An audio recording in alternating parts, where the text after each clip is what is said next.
ഒന്ന് ഉലമാ, രണ്ട് ഉമറ. ഉലമാ ഉമറ നേരെ അല്ലെങ്കിൽ സംഗതി ജെർക്കിങ്ങാണ്, പിന്നെ പോകൂല, വണ്ടി മുന്നോട്ട് ഇടക്ക് വീഴും. അങ്ങനെയാണ് അവർ ആലോചിച്ചത്, അവർ ചിന്തിച്ചത്. എങ്ങനെ ഇതിന് ഒരു ഒരു ഒരു പണ്ഡിത സംഘം ആവശ്യമുണ്ട് എന്ന് മനസ്സിലാക്കിയത്. അങ്ങനെ അവർ ചിന്തിച്ചു തുടങ്ങിയപ്പോൾ കെ എം മൗലവി അടക്കമുള്ള ആളുകൾ യഥാർത്ഥത്തിൽ കൊടുങ്ങല്ലൂരെത്തിയിരുന്നു. വക്കം മൗലവി കൊടുങ്ങല്ലൂരെത്തി, കെ എം മൗലവി കൊടുങ്ങല്ലൂരെത്തി, അതുപോലെ തന്നെ ഇ കെ മൗലവി കൊടുങ്ങല്ലൂരുണ്ട്, അതുപോലെ തന്നെ സീതി മുഹമ്മദ് സാഹിബ് ഉപ്പയിൽ നിന്ന് ആവേശം കൊണ്ടിട്ട് അവിടെ ഉണ്ട്, മണപ്പാട്ട് കുഞ്ഞഹമ്മദ് ഹാജി ഉണ്ട്. അങ്ങനെ ഒരു ടീമായി അവർ മാറി. അങ്ങനെയാണ് കേരള മുസ്ലിം ഐക്യസംഘത്തിൽ നിന്ന് മെല്ലെ മെല്ലെ ഇതാ ഒരു പണ്ഡിത സംഘടന, ആ പണ്ഡിത സംഘടനയിലേക്കുള്ള മാറ്റം ആലോചിച്ചു തുടങ്ങുന്നത് 1924 ആലുവയിൽ നടന്ന കേരള മുസ്ലിം ഐക്യസംഘത്തിന്റെ വാർഷികത്തിലെ പ്രധാനപ്പെട്ട ഒരു അജണ്ട തന്നെ പണ്ഡിതന്മാരെ സംഘടിപ്പിക്കുക എന്നുള്ളതാണ്. അതിനുവേണ്ടി ഒരു സംവിധാനം ഇല്ലാത്ത ആ കാലത്ത്, നമുക്കറിയാം ഇന്ന് ഒരുപാട് യാത്രാ സൗകര്യങ്ങളുണ്ട്, ട്രെയിനുണ്ട്, ബസ്സുണ്ട്. പക്ഷേ ഈ കാലത്ത് കേരളം പോലും പിറന്നിട്ടില്ല, കേരളനാട് പോലും പിറന്നിട്ടില്ലാത്ത ആ കാലഘട്ടത്തിൽ കാസർഗോഡ് മുതൽ കന്യാകുമാരി വരെ ഇ കെ മൗലവിയും മണപ്പാട് കുഞ്ഞഹമ്മദ് ഹാജിയും ഓരോ മഹലിലും ചെന്ന് ഓരോ ഹത്തീവുമാരെ കണ്ട്, പണ്ഡിതന്മാരെ കണ്ട്, ഏതാണ്ട് 1924 മെയ് 10, 11, 12 തീയതികളിൽ ആലുവയിൽ വെച്ച് നടന്ന ആ സമ്മേളനത്തിലേക്ക് കേരളത്തിലെ, അഥവാ ആ കാലഘട്ടത്തിലെ കേരളത്തിലെ വ്യത്യസ്തങ്ങളായ നാട്ടുരാജ്യങ്ങളിൽ നിന്ന് 500ഓളം പണ്ഡിതന്മാരെ സംഘടിപ്പിച്ച് അവിടെ വെച്ചുകൊണ്ടാണ് ആദ്യമായി കേരള ജംഇയ്യത്തുൽ ഉലമാ അഹ്ലുസുന്നത്തി വൽ ജമാഅ എന്ന സംഘടന രൂപീകൃതമാകുന്നത്, അത് രജിസ്റ്റർ ചെയ്യുന്നത്. അന്ന് അവിടെ രൂപീകൃതമായി അത് രജിസ്റ്റർ ചെയ്യുന്നത്. അത് പിന്നീട് വളർന്ന് വലുതായി മുന്നോട്ട് പോയി അതിൻ്റെ പ്രവർത്തനങ്ങൾ ആരംഭിച്ചു.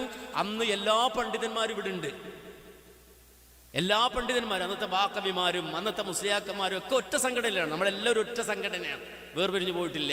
എല്ലാവരും ഉണ്ട്. ഈ പറഞ്ഞ സമസ്തക്കാരും അതിൻ്റെ നേതാക്കളും അതിലെ പണ്ഡിതന്മാരും ഒക്കെ മുസ്ലിം ഐക്യസംഘത്തിൽ രൂപപ്പെട്ട കേരള ജംഇയ്യത്തുൽ ഉലമയിൽ ഉണ്ടായിരുന്നു.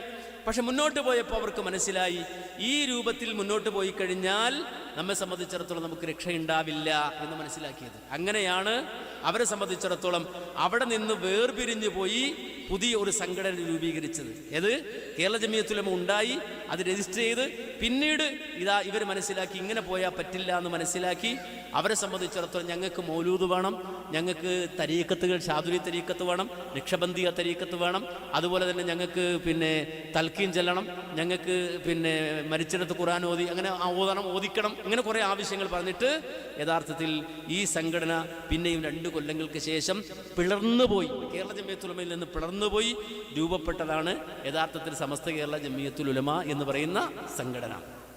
അപ്പോൾ അത് ഇതിൻ്റെ പുറകെ വന്ന വണ്ടിയാണ്, മനസ്സിലാക്കണം. പിന്നെ ഈ സമയത്ത് കഴിഞ്ഞപ്പോൾ ഇവരിപ്പോൾ അറബി മാസം കൂട്ടി, അതുപോലെ തന്നെ പിന്നെ ഗ്രിഗോറിയൻ കലണ്ടർ പ്രകാരമുള്ള മാസം കൂട്ടി, അങ്ങനെ 100 എത്തിക്കാൻ വേണ്ടിയുള്ള തിടുക്കത്തിലാണ്. അതിപ്പോൾ സമസ്ത കേരളത്തിൽ തന്നെ കാന്തപുരം സമസ്തക്കാർ 80കളിൽ ഉണ്ടായതാണ്, അവരും ഇപ്പോൾ 100 ആഘോഷിക്കുന്നുണ്ട്, മനസ്സിലാക്കണം. 80-ലുണ്ടായ സംഘടനയും 100 ആഘോഷിക്കുന്നുണ്ട്, പഴയ സമസ്തയും 100 ആഘോഷിക്കുന്നുണ്ട്. എല്ലാവരും ഇപ്പോൾ 100ൻ്റെ പുറകിലാണ്. യഥാർത്ഥത്തിൽ കേരള സമൂഹത്തിനിടയിൽ ഔദ്യോഗികമായി അത് ആ രൂപത്തിൽ പ്രവർത്തിച്ചു പോകുന്ന ഒരു സംഘടന, ആദ്യമായി രൂപം കൊണ്ടൊരു സംഘടന, ഈ പറയുന്ന എല്ലാവരും ഉണ്ടായിരുന്നൊരു സംഘടന, അത് നമ്മുടെ സംഘടനയാണ്. ഈ കേരള ദൂത്തുൽ മുജാഹിദിന് നേതൃത്വം നൽകുന്ന കേരള ജംഇയ്യത്തുൽ ഉലമ അഹ്ലുസുന്നത്തി വൽ ജമാഅ എന്ന സംഘമാണ്, ആ പടി സംഘമാണ് എന്നതിൽ നമ്മെ സംബന്ധിച്ച് നമുക്ക് അഭിമാനമുണ്ട്. ആ അഭിമാനത്തിൽ തന്നെയാണ് നമ്മൾ ഇൻഷാ അല്ലാഹ് നമ്മൾ 100 എന്ന് പറയുന്നത്. അതിനെ നിഷേധിക്കുവാനോ അത് ഇല്ല എന്ന് പറയുവാനോ അങ്ങനെ അല്ല എന്ന് പറയാനോ സമസ്ത പിന്നീട് 100 ആഘോഷിച്ചാലും ഇല്ലെങ്കിലും സാധ്യമല്ല എന്നുള്ളത് നമ്മൾ തിരിച്ചറിയണം.